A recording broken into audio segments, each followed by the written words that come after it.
ಪ್ರಪಂಚದಲ್ಲಿ ಎಲ್ಲದಕ್ಕಿಂತ ದೊಡ್ಡ ಶಕ್ತಿ ಯಾವುದು? ಈಗ ನಮ್ಮಲ್ಲಿ ಕೆಲವರು ಹೇಳ್ಬೋದು ಶಸ್ತ್ರ ಅಂತ, ಕೆಲವ್ರು ಹೇಳ್ಬೋದು ಶಾಸ್ತ್ರ ಅಂತ, ಕೆಲವ್ರಂತಾರೆ ಬುದ್ಧಿ, ಇನ್ ಕೆಲವ್ರಂತಾರೆ ಬಲ. ಆದ್ರೆ ಇದೆಲ್ಲ ಅಪೂರ್ಣ. ಪ್ರಪಂಚದಲ್ಲಿ ಅತಿ ದೊಡ್ಡ ಶಕ್ತಿ ಅಂದ್ರೆ ಗೆಳೆತನ. ಯಾರಿಗೆ ಸ್ವಚ್ಛವಾದ ಗೆಳೆತನ ಸಿಗುತ್ತೋ ಅವನೇ ತುಂಬಾ ದೊಡ್ಡ ಶ್ರೀಮಂತ. ಯಾವಾಗ್ಲಾದ್ರೂ ನೀವು ಕಷ್ಟದಲ್ಲಿದ್ದಾಗ ಗೆಳೆತನ ನಮ್ಮ ಶಸ್ತ್ರ ಆಗಿ ಸಹಾಯಕ್ಕೆ ಬರುತ್ತೆ. ದಾರಿ ತಪ್ಪಿಸ್ಕೊಂಡ್ರೆ ಗೆಳೆತನನೇ ನಮಗೆ ಶಸ್ತ್ರವಾಗಿ ದಾರಿ ತೋರಿಸುತ್ತೆ.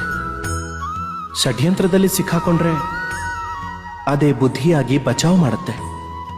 ನೀವು ಒಂಟಿಯಾದಾಗ ಅದು ಮಮತೆಯಾಗಿ ನಮ್ ಜೊತೆಲಿ ಬರುತ್ತೆ. ಈ ಪ್ರಪಂಚದಲ್ಲಿ ಸಂಪಾದಿಸಬೇಕು ಅಂತಿದ್ರೆ ಅದು ದುಡ್ಡಲ್ಲ, ಗೆಳೆತನ ಸಂಪಾದನೆ ಮಾಡಿ. ಅದಕ್ಕೆ ನಿಮಗ್ ಗೊತ್ತಿರ್ಲಿ,